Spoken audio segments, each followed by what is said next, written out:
Shalom alaikum Bapak Ibu yang dikasihi dan mengasihi Tuhan Yesus Kristus. Hari ini Selasa 21 Januari 2025. Renungan kita berjudul Pemain Naturalisasi Timnas Sepak Bola. Firman Tuhan diambil dari Matius 7 ayat 13 dan 14. Demikian firman Tuhan. Masuklah melalui pintu yang sesak itu, karena lebarlah pintu dan luaslah jalan yang menuju kepada kebinasaan, dan banyak orang yang masuk melaluinya.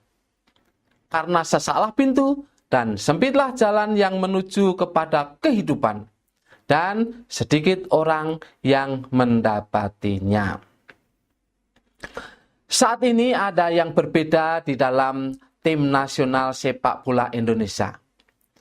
Mayoritas pemain inti kesebelasan timnas adalah warga negara Indonesia keturunan. Mereka adalah orang-orang yang lahir di negara lain, umumnya di Eropa, dari salah satu orang tua yang masih memiliki darah Indonesia. Mereka dinaturalisasi menjadi warga negara Indonesia, sehingga dapat bertanding sepak bola membawa nama Indonesia. Pelatih timnas asal Korea Selatan, Shin Tae-yong, tak henti-hentinya berburu pemain keturunan Indonesia hingga ke Eropa. Para pemain yang dinaturalisasi ini umumnya mempunyai postur tubuh yang tegap dan lebih tinggi daripada rata-rata pemain asli Indonesia. Mereka juga punya keterampilan yang rata-rata lebih baik daripada para pemain lokal Indonesia. Karena mereka umumnya bermain di Eropa, yang liga sepak bolanya jauh lebih maju daripada Indonesia.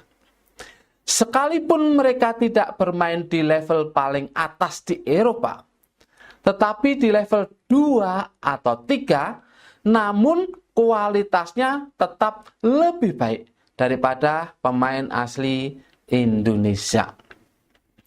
Naturalisasi ini memberi efek positif bagi persepak bolaan Indonesia, di mana sudah terlihat hasil yang positif dalam berbagai pertandingan.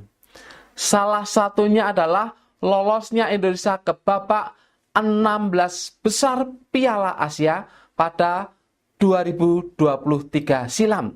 Suatu prestasi yang belum pernah dicapai oleh timnas sebelumnya.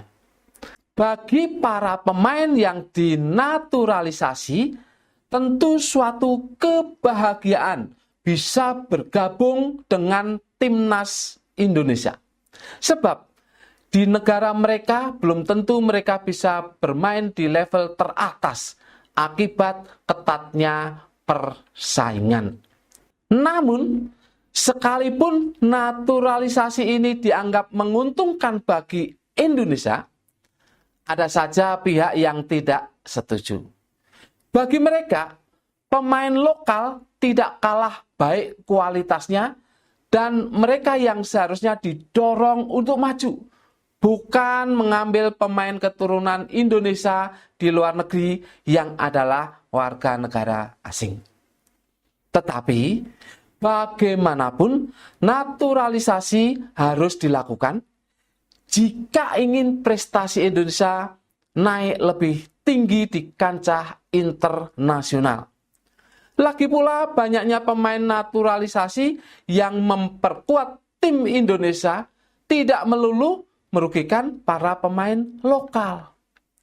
Setidaknya para pemain lokal bisa belajar sepak bola dari para pemain yang dinaturalisasi dan termotivasi untuk memberi yang terbaik.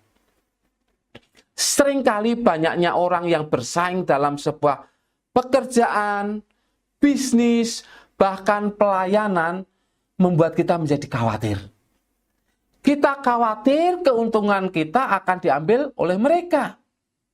Tetapi sisi positifnya adalah bahwa kita akan semakin bersemangat untuk menjadi lebih baik lagi. sehingga kita tidak kalah dengan mereka. Bukankah hidup itu sendiri adalah sebuah persaingan dalam arti perjuangan? Untuk menjaga anugerah kehidupan kekal pun kita harus berjuang dengan keras. Sebab Yesus menggambarkan jalan menuju kepada hidup kekal itu sempit, sehingga hanya sedikit orang yang memasukinya. Kata-kata bijak hari ini adalah, jangan takut menghadapi persaingan, tetapi asahlah diri lebih baik agar bisa menang dalam persaingan.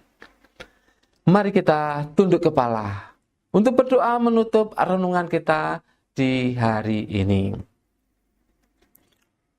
Bapa, beri aku kemampuan dan kemauan untuk belajar, sehingga aku bisa bersaing di zaman yang semakin sulit ini.